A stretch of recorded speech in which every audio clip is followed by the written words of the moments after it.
Zoti kryetar, sigurisht që ju zgjidhni vetë nëse kërkoni apo jo respekt nga antarët e Këshillit të Ministrave, është zgjedhja juaj. Por ju nuk jeni Kuvendi i Shqipërisë. Dhe antarët e Këshillit të Ministrave kanë për detyrë të përmbushin përgjegjësitë që i kanë në kushtetut dhe në rregullore. Dhe ndryshe nga sa bëni ju që justifikoni çdo palishmëri të ministrave, unë po ju lexoj rregulloren që do duhet të jetë i vetmi udhërrëfyes i juaj. Pika 2 e nenit 73 rregullores, zoti Peleshi, thot shprehmisht, në seancë plenare, projekt ligji shqyrtohet në praninë e ministrit kundër firmues të tij. Dhe sipas akteve që ne kemi përpara, ministër kundër firmues është ministri i shëndetësisë. Dhe kundër firma nuk delegohet zoti Peleshi, prandaj ose ministri do duhet vi në seancë, ose ne do duhet ta shtym shqyrtimin e këtij projekt ligji në një seancë kur ministri tjetë prezent. Po është e pa imagjinueshme që të propozohet një projekt ligj dhe ministri të injoroj Kuvendin deri në pikën sa mos vi për të prezantuar ligjin, apo për që ne kemi drejtën për t'i bërë pyetje ministrit që ka kundërfirmosur. Ju e kaluat me drejtë se s'kemi ku t'ja bëjmë se ministri nuk është. Dhe ndërkohë nuk informoni as deputetët që angazhimi më të rëndësishëm se sa përmbushja e detyrimeve që ka nga kushtetuta e rregulloria për të hartu edhe për të mbrojtur propozimin e vet, ne nuk kemi noter të qeverisë, që ka sjell një letër zonja, edhe ne këtu detyrohemi të ngrem kartonat për të votuar letrën e zonjës. Zonja do duhet vi të përmbush detyrimet e veta kushtetuese për të mbrojtur iniciativën. Prandaj dhe po ta ripërsëris, sipas pikës 2, në seancë plenare, projekt ligji shqyrtohet në praninë e ministrit kundërfirmues. Nëse nuk është ministri, nuk mund të ketë, sipas rregullores Kuvendit, shqyrtim të këtij projekt ligji në seancë plenare. Ministri marrë me parlamentin ka detyrat e veta, ka përgjegjësitë e veta shtetërore, secili prej ministrave ka një fushë që mbulon.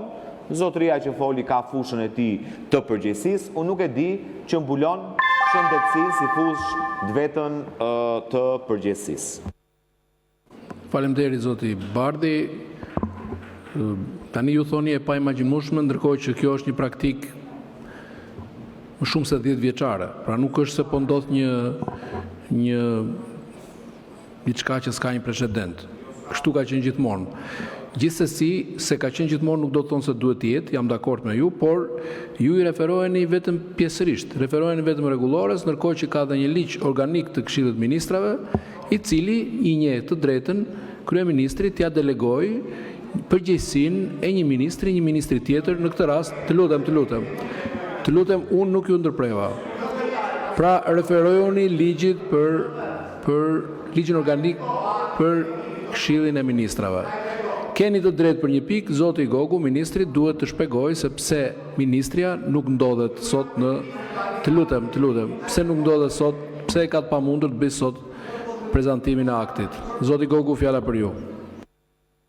Në respekt të çështjes ngritur nga kolegu, por edhe në respekt të gjithë qytetarëve që ndjekin këtë seancë të gjatë, ministria është në një takim pune i cili ne urojmë dhe shpresojmë që të mundësojë një financim shtesë për sa i përket investimit në klinikën onkologjike, kështu që në pamundësi për të qenë në 2 vende në të njëjtën kohë, ne morëm gjithë seriozitetin e dur si qeveri për të paraqitur në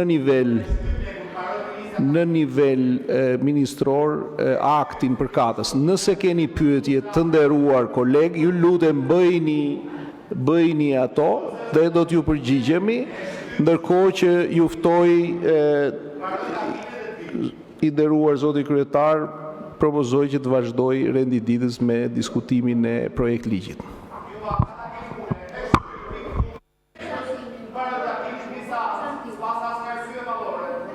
Zoti Bardhi, tani jemi në mes të diskutimit. Pra është bërë prezantimi i aktit. Kam zotin Sheu këtu që ka kërkuar fjalën. Më fal, e keni kërkuar procedura, po keni sipas listës diskutimeve, jeni I pari në listën e diskutimeve. Më fal, e keni procedura, po procedurë, urdhro. Më pas zonja Topalli. Unë mbështes atë që tha kryetari I grupit, pa dyshim është pa imagjinueshme dhe është pa kuptim të diskutohet ligjin pa ministrin që e ka sjellë dhe që duhet ta mbrojë. Është jo thjesht një mbledhsim për parlamentin, po dhe një formalitet që kthehet në pasaj në absolutitet. Kështu që unë nuk do të flas nëse nuk është ministri në sallë. Faleminderit. Zonja Topalli. Të njëjtën gjë do thoja, unë ne edhe mund ta kalojmë një herë, por rëndësishme është mos bëhet vi. Nuk ka ndodhur kurrë, zoti kryetar. Nuk ka ndodhur kurrë që kur nuk është ministri përkatës, propozuesi I projekt ligjit të diskutohet. Me marrëveshje shtyhet, sepse s'ka asgjë të keqe që të shtyhet. Gjithsesi e rëndësishme është që të mos ndodhin më. Nuk është në ligj edhe aq I rëndësishëm me të thënë drejtën, por është fyrje ndaj parlamentit për të shkelur rregulloren dhe për ta vendosur parlamentin përballë karrigëve të qeverisë që janë të gjitha bosh. Duke filluar nga ministria që sapo është emëruar. Faleminderit. Zonja Tabaku, edhe ju keni kërkuar fjalën? Procedurë. Kam një pyetje për ministrin, në fakt, meqense ministri tha jam I gatshëm të përgjigjem gjitha pyetjeve. Tani unë besoj që ministri e di që kjo marrëveshje që po diskutohet sot për aderimin e Republikës së Shqipërisë është nënshkruar në Seul dhe nuk ka lidhje me procesin e integrimit, zoti ministër. Kjo është një marrëveshje që është nënshkruar në Seul, është një detyrim në Organizatën Botërore të Shëndetësisë, ndërkohë që ju dëgjuam këtu në fjalën tuaj që na thatë që është një nga objektivat e ndërmjetme dhe detyrimet e ndërmjetme që ka Shqipëria në procesin e integrimit. Tani minimumi kur vini këtu pak seriozitet ta lexoni. Po është e vërtetë që ka lidhje edhe me kapitullin 29 për tregtinë e lirë, por që tjetë detyrimi ndërmjetëm, ky nuk është, zoti ministër. Të paktën unë nuk e di që Seuli është bërë pjesë e Bashkimit Evropian. Faleminderit. Fillojmë me diskutimet. Zoti Sheu të rroq nga diskutimi, zoti Tedi Blushi. Po, zonja Muzhaqi nuk është në sallë. Zoti Braçe, zoti Erion Braçe.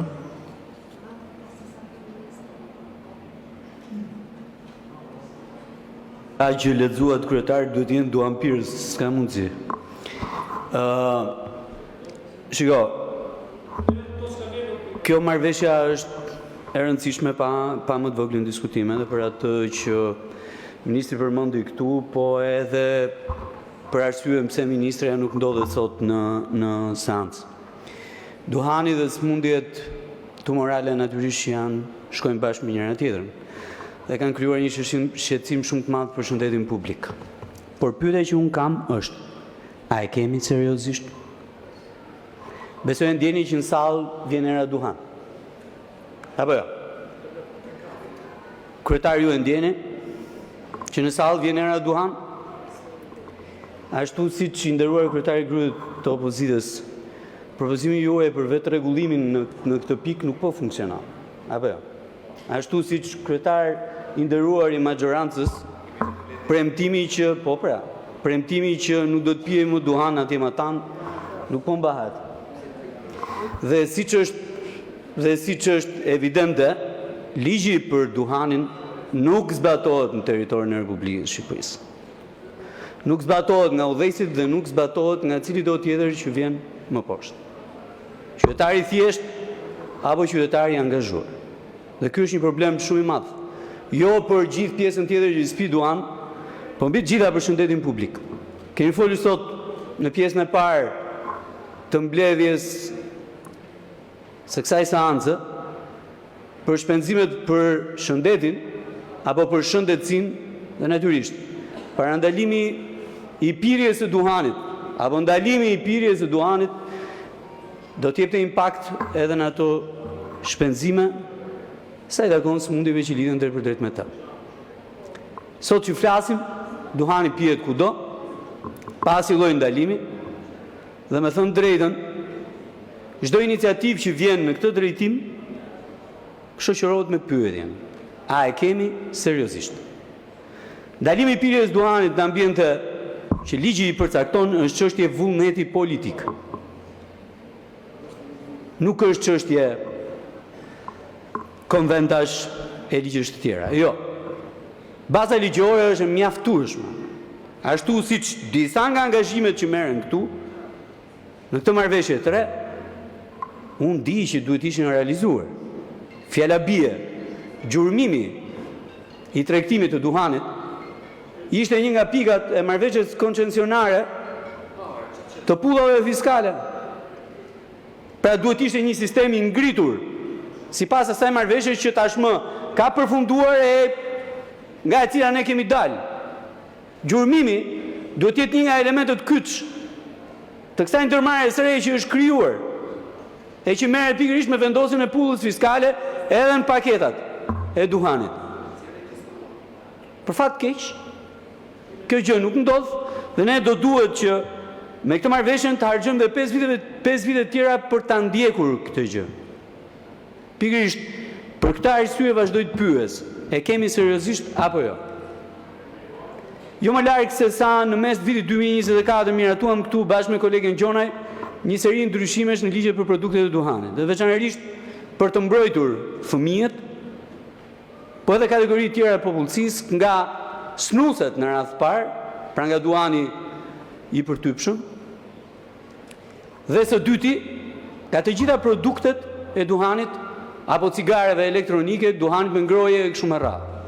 A dini që ligji nuk zbatohet, që fëmijëve vazhdojnë të ushiten në mes të ditës, në ambientet rreth e qartë shkollave, edhe vape, edhe cigare elektronike. Dhe një pjesë, një kategori e madhe e sportistëve në Super League përdorin snuset, që është një duhan i ndaluar jo për fëmijët, po për gjithë tjerët. Për të gjithë të tjerët në këtë vend. Reklama po bët publike fare, hapur fare, edhe pse ligji e ndalon reklama e cigareve elektronike është në çdo cep të Tiranës. Është në emisione televizive, është në evente të cilat e kanë ndaluar, e ka të ndaluar. Ta bëjnë këtë gjë. Pra që ta vënë këtë, ta përhapin këtë reklam. Hyri sot në supermarkete, po pat një tabel që ndalohet duhani për fëmijë deri në 18 vjeç, duhani tradicional dhe duhani cigaret elektronike, vepet të tjerë me radhë, unë të rishën, po nuk ka, dhe mbi të gjitha nuk ka në dyqane e në lokale që janë pranë ambienteve shkollore. Është një tmerr. Ndërkohë që çdo ditë ka studime për efektet e këtyre produkteve të duhanit, paralajmërojnë sëmundje, veçanërisht tek moshat e reja, këtu në këtë vend nuk ka vullnet politik për të luftuar kundër kësaj. Kështu që patjetër dakord jam unë me këtë aktin që është paraqitur, po unë mendoj që nuk ka vullnet politik për ta zbatuar edhe këtë gjë. Për fat keq. Bota e kapitalit apo bota e atyre që kontrollojnë dyqanet dhe lokalet në këtë qytet po në këtë vend është më e fortë se sa vullneti politik. Për të mos prishur qef me i pronari lokali, atje lejohet. Për të mos prishur interes politik në raport me pronarin një lokali, atje lejohet pije duhan. Dhe mirë që është ky dëm i për shëndetin publik. Po bëhet një dëm shumë i madh, edhe sa i takon konkurrencës. Në lokalet ku lejohet duhani janë plot, nga fillimi deri në fund. Në çdo orë të ditës deri në mëngjes ditës tjetër. Atje ku mundohen të zbatojnë ligjin për produktet kundër duhanit, mbushen gjysma e lokaleve. Prandaj duke mbyllur, po e përsëris edhe një herë pyetjen. A ka vullnet politik për ta luftuar duhanin apo jo? Dhe përgjigja duhet me akte. Italia vetëm javës që shkoi rriti akcizat e duhanit. Po, do arrektoi një 1 miliard euro më tepër, por në krahun tjetër e bëri më të shtrenjtë duhanin pikërisht për të mbrojtur shëndetin publik. Në Shqipëri, paketet e cigareve janë produkti më i lirë që na vjen nga Europa. Faleminderit. Faleminderit, zoti Braçe. Çfarë keni pyetje? Po nuk jemi të pyetjet, jemi të diskutimet tani. Jemi të diskutimet. Zoti Nasufi?